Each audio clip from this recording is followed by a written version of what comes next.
میں یہ بات کھلے عام کہتی ہوں کہ جو نقصان نہیں اٹھا سکتا اسے کبھی فائدہ نہیں ہوتا۔ ہم نے بڑے برسوں سے، پچھلے بہت سالوں سے یہ ثابت کرنے کی کوشش کی ہے کہ ایک کاغذ کا ٹکڑا جسے آپ ڈگری کہتے ہیں وہ زیادہ اہم ہوتا ہے، اور اس کے لیے ہم نے نصاب تعلیم کو بھی، آپ دیکھیے نا، اگر مجھے انگریزی کا لفظ بولنے کی اجازت دیں، ملٹیپل چوائسز، کوئز، یہ ہم طوطے تو نہیں پڑھاتے ہیں، ہم حساس ذہین انسانوں کو پڑھاتے ہیں اور ان کے حس اور ان کی ذہن سے کام نہیں لیتے۔ اس کی بنیادی وجہ یہ ہے کہ جب میری نسل جو تقریباً قبل المسیح سے ہے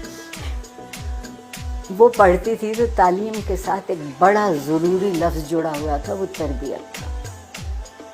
اب ہم نے تعلیم کے ساتھ تربیت کو شامل نہیں کیا، کہیں آپ یہ دو لفظ لکھا نہیں دیکھتے۔ پھر ایک اور کمال کیا ہمارے ہاں جنرل ضیاء الحق صاحب نے، جنہیں میں اپنا محبوب بھی کہتی ہوں، کہ انہوں نے ہم سے مکالمہ چھین لیا، سوال کرنے کی اجازت نہیں رہی۔ تو جو معاشرہ سوال کرنا بھول جاتا ہے وہ جواب کیسے ڈھونڈے گا؟ اور ڈگری ہمارے ہاتھ میں دی گئی کہ ہم ایک اچھا روزگار تلاش کرتے۔ میں کہتے کہتے مر جاؤں گی کہ زندگی کو روزگار چاہیے ہوتا ہے، روزگار کو زندگی نہیں چاہیے۔ ہم کندھوں کا بوجھ بڑھا رہے ہیں، ہم ذہن کو وسیع نہیں کر رہے، کشادہ نہیں کر رہے۔ استاد کو اجازت نہیں ہے کہ جو کتاب اس کے ہاتھ میں ہے اس کے علاوہ وہ کچھ کہہ سکے کہ کہیں اور سے پڑھو۔ ٹھیک، ہمارے یہاں پیمانے بدلتے ہیں، ہمارے یہاں معیار بدلتے ہیں، اور جس معاشرے میں انصاف نہیں ہوتا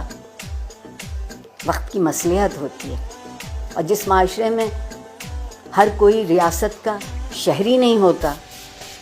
اور اس کے حق برابر نہیں ہوتے کیونکہ اس کا رنگ یا اس کی نسل یا اس کا عقیدہ یا اس کی زبان ہم سے الگ ہے، تو آپ بتائیے وہاں لوگ ڈھنگ کی زندگی کیسے گزاریں گے؟ اور سوشل میڈیا اگر آپ مجھ سے پوچھیں تو بندر کے ہاتھ ادرک آئی ہے،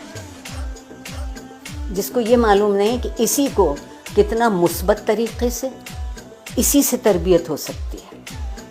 اسی ٹول کو استعمال کیا جا سکتا ہے، اسی آلے کو ان کی طالب علموں کی بہتری کے لیے، مگر اس کی بجائے آپ وہاں دیکھیے تو کیا ہو رہا ہے۔